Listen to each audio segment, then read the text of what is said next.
Graça e paz, irmãos e irmãs. Vamos à reflexão da palavra do Senhor. Abra sua Bíblia lá em Mateus, capítulo 6, parte do Sermão do Monte.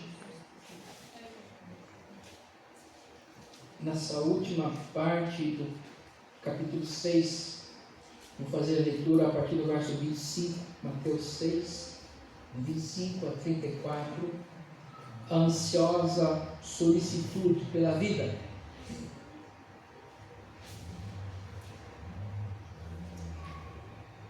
Servir ao Senhor é o tema da nossa reflexão. Mesmo sentados, vamos estar atentos ao que nos diz a palavra do Senhor em Mateus 6, a partir do verso 25. Por isso, vos digo, não andeis ansiosos pela vossa vida, quanto ao que haveis de comer ou beber, nem pelo vosso corpo, quanto ao que haveis de vestir. Não é a vida mais do que o alimento, e o corpo mais do que as vestes?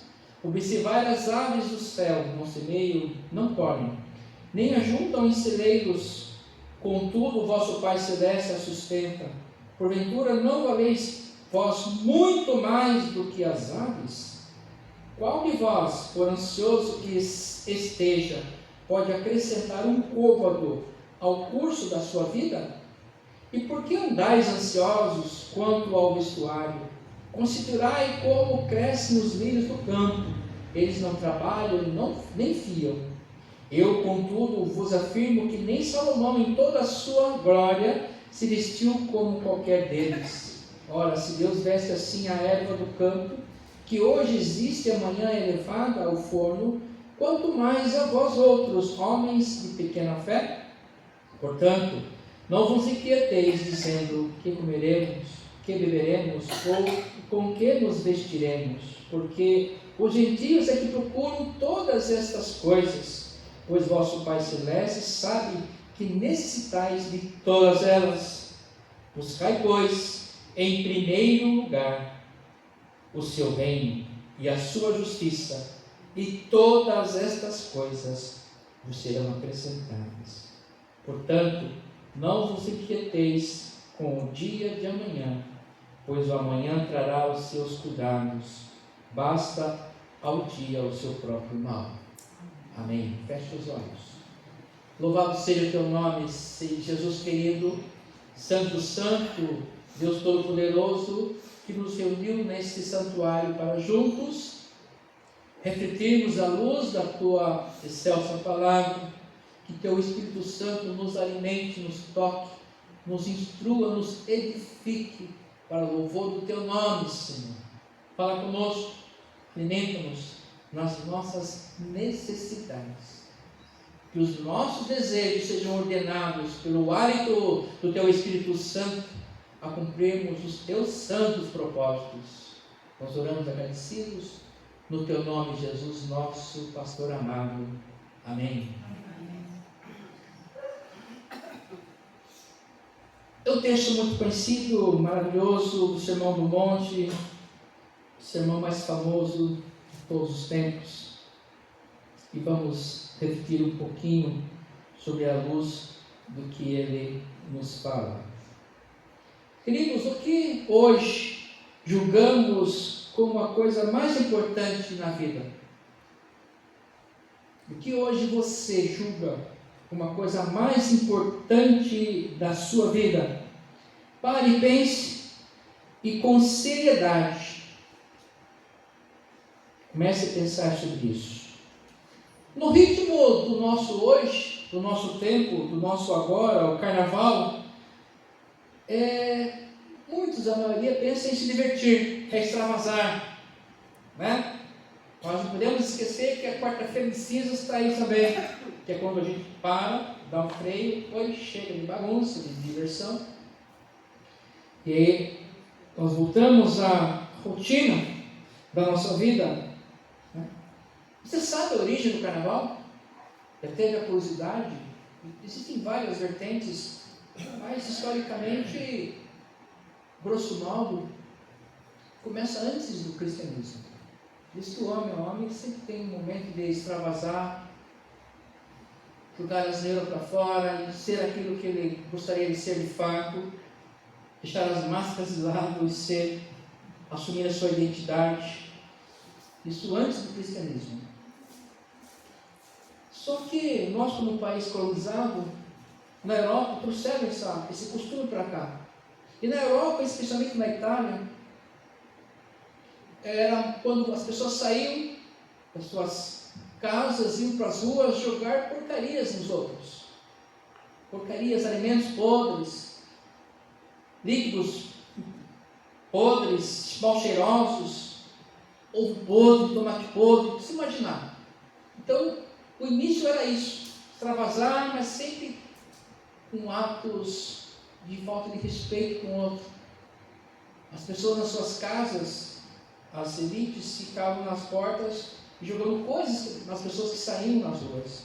Daí, com a colonização, com a escravização, isso continuou por um bom tempo, até que começaram a tentar as normas, as leis, o jornalismo começou a criticar esse tipo de festa, quase que era uma vadiagem, muita violência, e aí começaram a ordenar e proibir esse tipo de atitudes.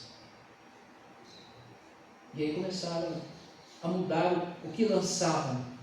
Aí começaram a lançar coisas não tão mal cheirosas. Daí que vem, já no final do século XIX, os lança-perfumes já no século XX, né? Em vez de água suja e mal cheirosa, começaram a lançar coisas mais perfumadas, mudando um pouco a cultura. E só no século XX é que se organizam os bloquinhos, as festinhas nas ruas e nos clubes.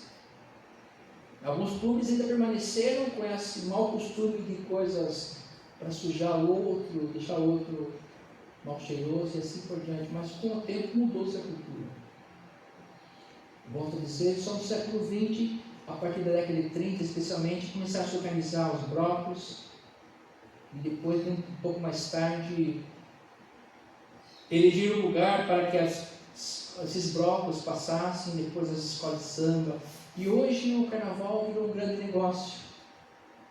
Perceberam que dá para se ganhar muito dinheiro com isso. E os municípios se organizam, se inscrevem, as escolas se preparam, e milhões são ganhos, gastos nessa festa que se tornou cultural do comércio.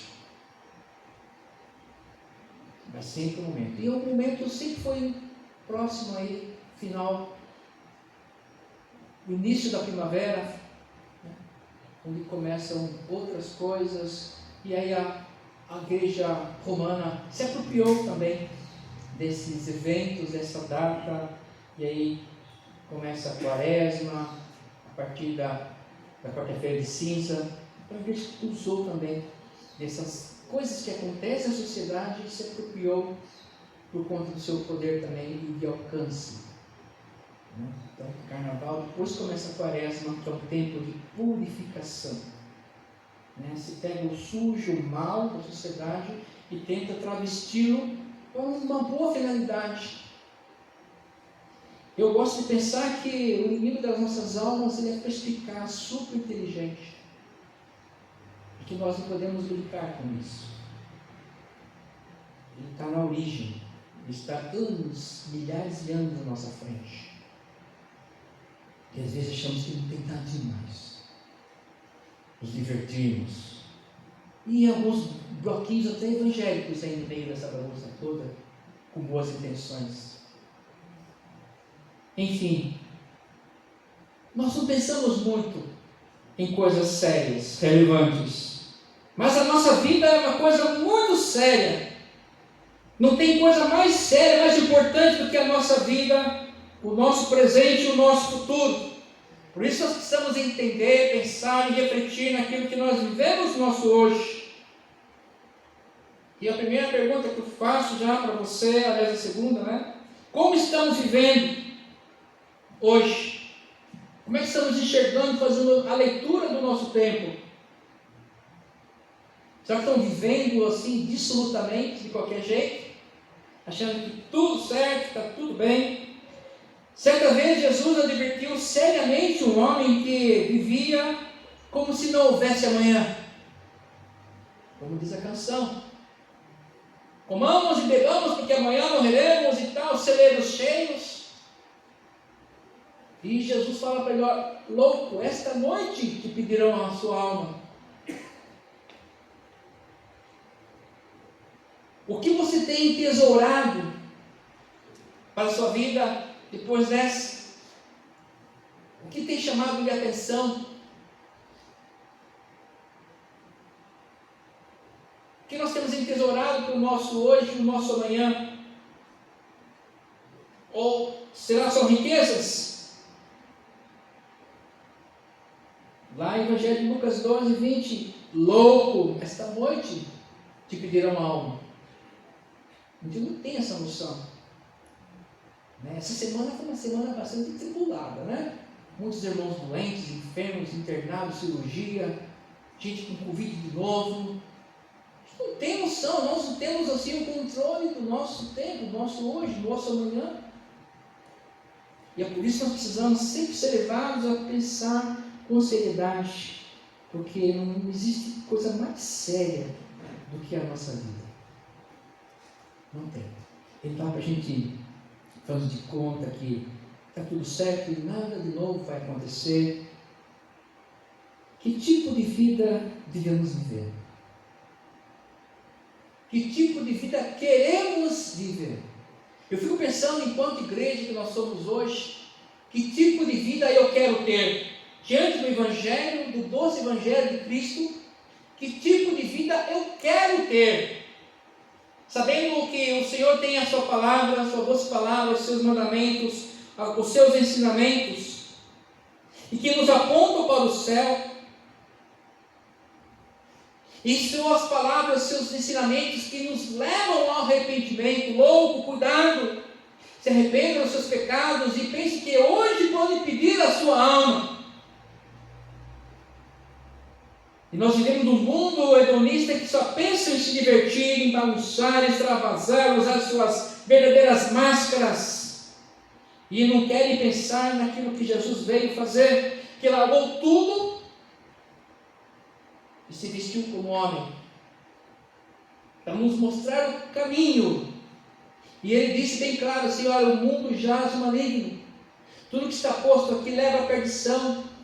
Tudo que nós temos aqui, assistimos, é o caminho de Satanás, o príncipe desse tempo.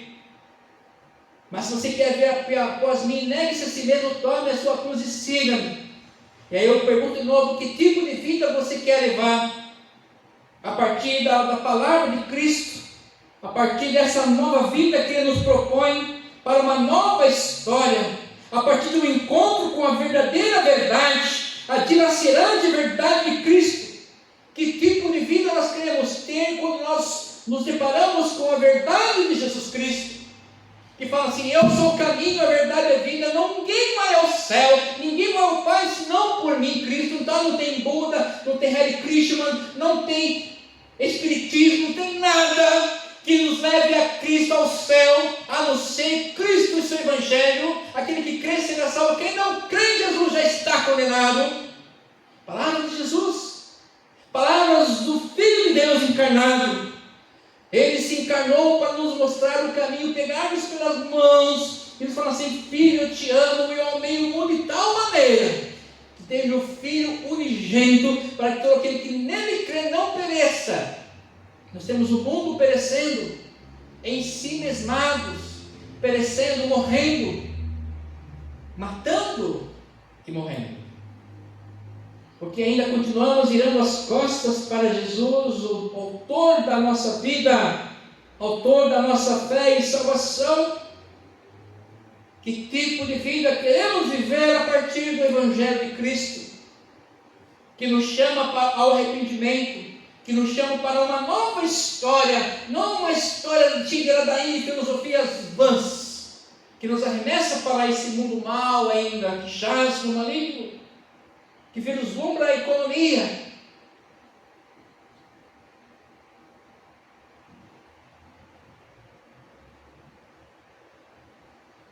Às vezes nós queremos uma vida de cobrança ao Senhor, por achar que merecemos algo que não merecemos, por achar que somos filhos mas que não obedecemos de fato ao Pai. Isso não faz muito sentido. Parece que nós nunca crescemos diante do Pai. O Pai continua Pai, nós sempre criancinhas mimadas, sempre com leitinho, sempre querendo reclamar de uma coisa, pedir, exigir algo que nós não temos direito.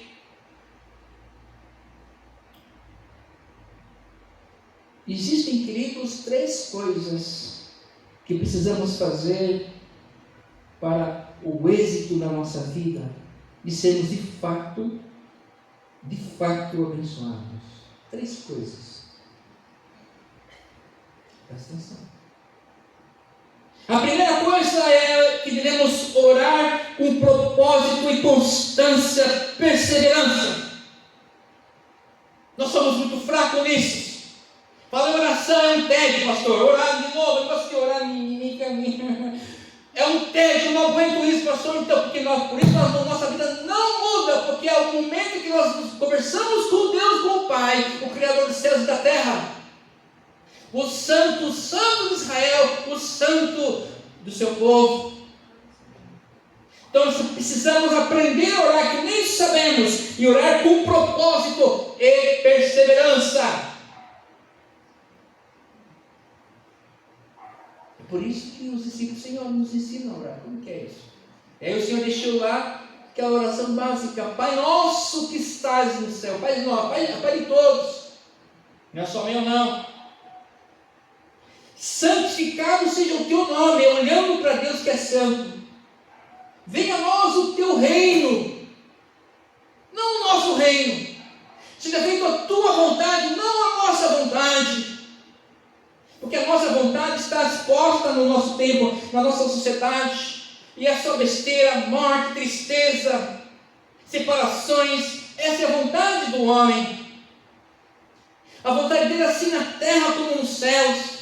O pão nosso de cada dia nos dai hoje, isso é a promessa dele. Não só o alimento, mas a sua palavra que nos enche a alma, o espírito, com a sua presença, com o seu hálito, e nos motiva, é a nossa esperança de caminhar para o futuro, para a eternidade. E não nos deixe cair em tentação, a nossa fragilidade humana. Nós precisamos estar sempre vigiando, vigia e ora. Cuidado, a quem está de pé, cuidado para que não caia, para que nós não caiamos em tentação, mas livra-nos do mal, há muito mal aí fora. É por isso que a palavra fala assim: olha, aqueles que amam o Senhor, os seus anjos acampam ao redor deles. Então essa proteção não é de graça, entre aspas, é para aqueles que se abrem para o Senhor, para aqueles que querem de fato comunhão com o Senhor. Ele está aberto a todos. Então, em primeiro lugar, precisamos orar. Orar com convicção. Ter compromisso com o Senhor e consigo mesmo. É ter desejo em receber o que está se buscando. Senhor, eu quero isso. Eu desejo muito isso, eu desejo a salvação da minha família, eu desejo a tua graça na minha vida abundante, eu quero que o Senhor me dê condições para lutar e vencer o mal. É desejar aquilo que está sendo buscado, é querer ser abençoado. Lá em Gênesis 32, verso 24, diz assim, Gênesis 32, verso 24. Ficando ele só, e lutava com ele um homem até ao romper do dia. Vendo este que não podia com ele, tocou-lhe a articulação da coxa, deslocou-se a junta da coxa de Jacó na luta contra o homem, e disse este: deixa-me ir, pois já rompeu o dia. Respondeu Jacó: não te deixarei ir, e se não me abençoares. Jacó lutando com o anjo do Senhor, aqui na outra interpretação fala que lutou com o Senhor, até que ele foi abençoado. Eu quero muito, ó Deus, ser abençoado pela tua presença. Eu preciso, ó Deus, que o Senhor me toque e mude a minha vida, mude o meu pensar, a minha história, que o Senhor me ensine a crer no Senhor, que o Senhor me ensine que eu possa ver que o Senhor é soberano na minha vida.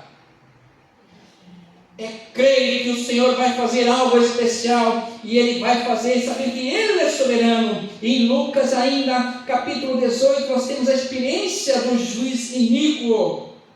Lucas 18, quero ler aqui alguns versos. Disse-lhe Jesus uma parábola sobre o dever de orar sempre e nunca esmorecer. Havia em certa cidade um juiz que não se temia a Deus, nem respeitava homem algum. Havia também naquela mesma cidade uma viúva que vinha ter com ele, dizendo: julga minha causa contra o meu adversário. Ele por algum tempo não a quis atender, mas depois disse contigo: bem que eu não temo a Deus, nem respeito a homem algum, todavia como esta viúva me importuna, julgarei a sua causa, para não suceder que por fim venha molestar-me. Então disse o Senhor: considerai no que diz este juiz iníquo. Não fará Deus justiça aos seus escolhidos, que a Ele clamam dia e noite, embora pareça demorado em defendê-los? Digo-vos que depressa lhes fará justiça. Contudo, quando vier o Filho do Homem, achará porventura fé na terra? Aqui Jesus contando uma parábola, falando assim: olha, a mulher e o juiz iníquo, até o juiz iníquo atendeu aquela mulher porque ela foi persistente. Imagine Deus. Então nós precisamos insistir mais com o Senhor, ter convicção na nossa fé, na nossa caminhada, saber que nós somos de fato os filhos do Deus Altíssimo. Então a primeira coisa é orarmos com convicção. A segunda coisa, querido, para nós termos uma vida de fato muito abençoada, é ser dizimista fiel, colaborando com o reino e a sua implantação. Provai-me, diz o Senhor. E não ao contrário, nós queremos às vezes provar Deus, mas que Deus prove para mim o que Ele pode fazer, para depois eu provar e falar assim: nossa, é verdade. E o Senhor está falando: você está brincando comigo? Provai-me e veja que eu sou o Senhor. Isso é convicção de fé, é olhar com o coração e mente aberto, sabendo que o Senhor provê tudo. Nós invertemos as coisas. Ele fala para nós: cremos primeiro. Creia e observe. É o hino que diz assim: creia e observar, tudo quanto entregar, o fiel obedece ao que Cristo mandar. Creia e observe a ação de Deus. Mas parece que nós somos tão engendrados por esse sistema capitalista que nós temos que acumular e ter, para depois a gente distribuir. Lembra do fatia do bolo? O primeiro bolo cresce, que o fim neto, cresceu o bolo, depois fatiar e dividir. Com o Senhor não é assim, é o contrário. Provar e veja. Eu sou Deus provedor.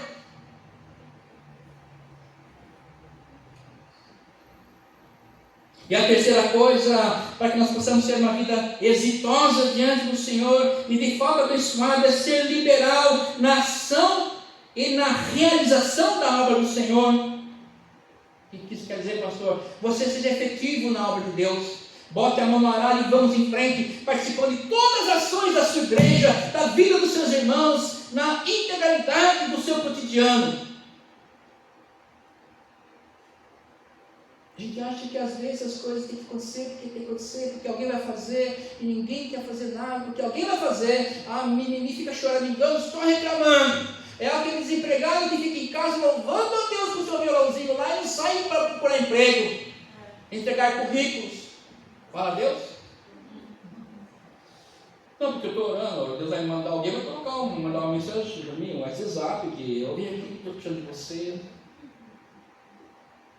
Tem que estudar, fazer cursos, se preparar para o mercado, que não é fácil. Nós temos que nos abrir, sermos liberais na ação e na realização. Ajudar na obra do Senhor. E se vai ter certeza de uma coisa, vai vir alegria no seu coração, apesar das suas lutas e dificuldades, apesar das suas enfermidades e incertezas. Quando nós fazemos a obra do Senhor, Ele nos abençoa. Cuide da obra de Deus, que Ele cuidará de você e de sua casa.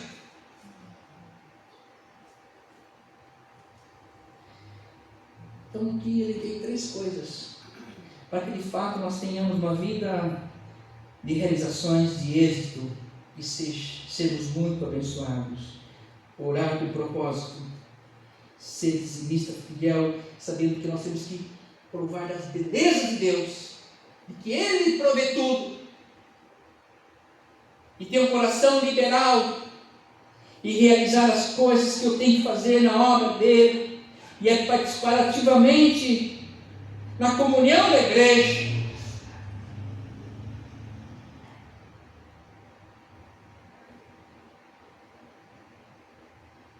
O texto que nós lemos, no seu finalzinho, no versículo 33, que é o que nós sabemos de cor, buscar primeiro o reino de Deus e a sua justiça. Então precisamos parar aí. Depois continua, né? De mais coisas, você diz, fica só com essa parte, segunda parte. Nós precisamos entregar primeiro. Buscar primeiro o reino de Deus. E como disse aqui a minha esposa, a gente conversa bastante sobre muitos assuntos, especialmente sobre a palavra de Deus, e ela contou nas suas leituras uma experiência que alguém teve, falando sobre primeiro lugar.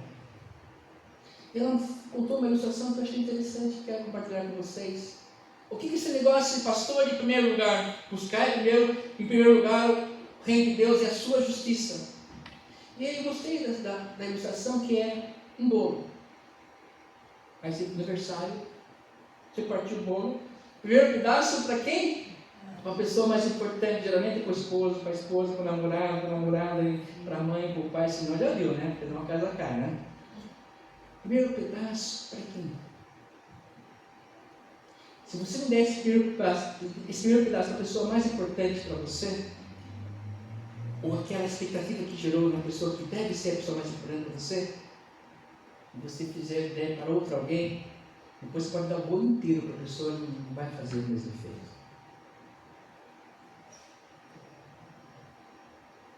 Então você pensar aí um pouco assim. O primeiro pedaço não é o todo, é ser para o Senhor. Ou para a pessoa mais amada, mais importante da sua vida.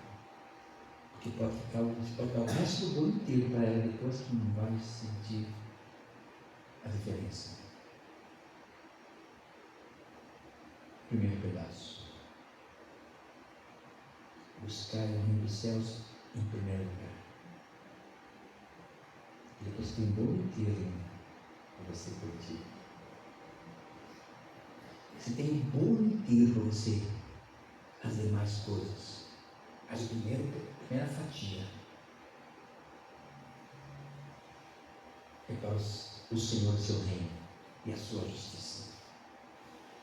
E aí a conversa com o Senhor é mais ampla.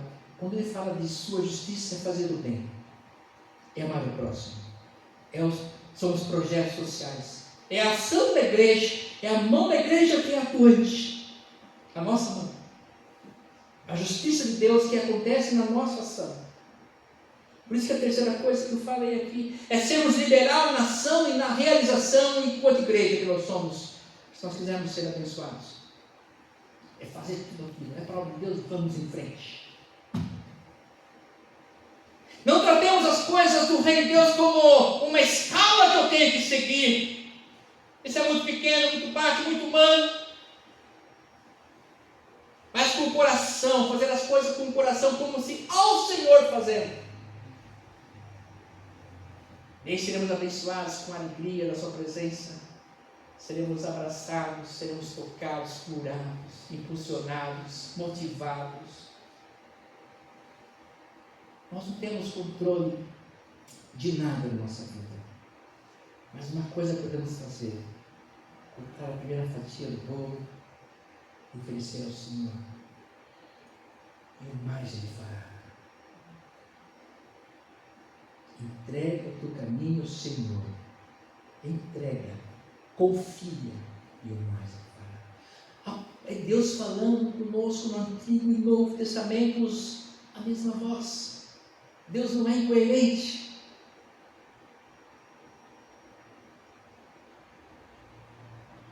Parece que é uma luta para a gente dar a primeira fatia. Mas você tem que pensar nisso. É o primeiro amor. É o primeiro pedaço do bolo. Precisamos parar de servir somente a nós mesmos.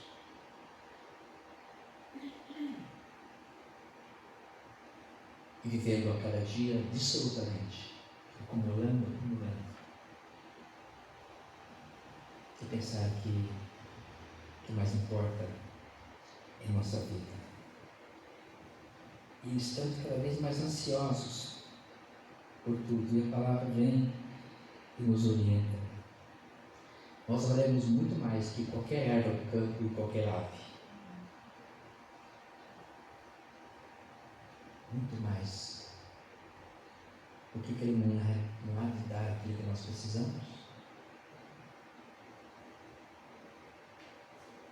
Buscar, pois, em primeiro lugar o seu reino e a sua justiça. E todas essas coisas vos serão acrescentadas. Portanto, não vos inquieteis com o dia de amanhã. Pois amanhã